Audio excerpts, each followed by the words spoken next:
বিশ্বকাপের কোয়ার্টার ফাইনালে মেসির এই আইকনিক সেলিব্রেশনের কথা নিশ্চয়ই মনে আছে, কিন্তু চিরকাল শান্ত বলে পরিচিত লিওনেল মেসির সেদিন হঠাৎ এমন কি হয়েছিল যে এতটা অ্যাগ্রেসিভ হয়ে গিয়েছিলেন? চলুন আজ আপনাদের সঙ্গে শেয়ার করি সেই ব্যাক স্টোরি। 2022 বিশ্বকাপের কোয়ার্টার ফাইনাল, মুখোমুখি আর্জেন্টিনা আর নেদারল্যান্ড। লুসাইল স্টেডিয়ামে ম্যাচ শুরুর আগে ডাচ কোচ লুই ভন গাল সাংবাদিকদের বেশ তাচ্ছিল্যের সুরেই বলেছিলেন যে মেসির পায়ে বল না থাকলে সে দলের জন্য কিছুই করতে পারে না। কথাগুলো তীরের মতো বিঁধেছিল শান্ত স্বভাবের লিও মেসির বুকে। তবে এই ক্ষোভ শুধুমাত্র তার নিজের জন্য ছিল না, ফনগালের সঙ্গে আর্জেন্টিনার আরেক কিংবদন্তির একটি পুরনো হিসাব মেটানো বাকি ছিল, যার নাম জুয়ান রোমান রিকেলমে। 2002 সালে বার্সেলোনায় ফনগালের কোচিং এ রিকেলমে দিনের পর দিন চরম অবহেলা শিকার হয়েছিলেন। ফনগাল কখনোই রিকেলমের শৈল্পিক ফুটবলকে আর কি সম্মান দেননি, তাকে খেলিয়েছিলেন নানা রকম পজিশনে এবং ভুল পজিশনে। আর মেসি যার ছোটবেলা থেকেই আইডল ছিলেন রিকেলমে, সেই মানুষটারই অসম্মান তিনি কখনোই ভোলেননি। তো ম্যাচ শুরু হলো।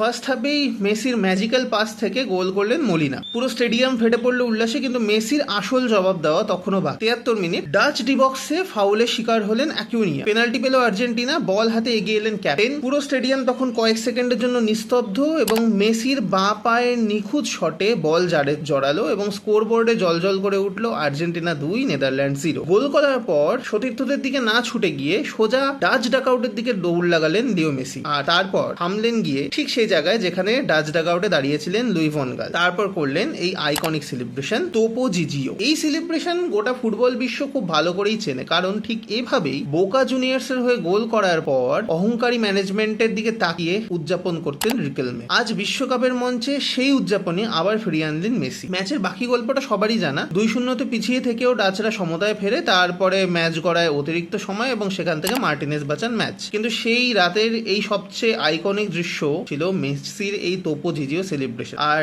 বহু দূরে বসে সেদিন হয়তো মুচকি হেসেছিলেন রিকেলমে, কারণ তার অপমানের যোগ্য জবাব দিয়েছিল তার এই সবচেয়ে যোগ্য ছাত্রটি, যার জন্মদিন। A very happy birthday to the greatest of all time, Lionel Andres Messi.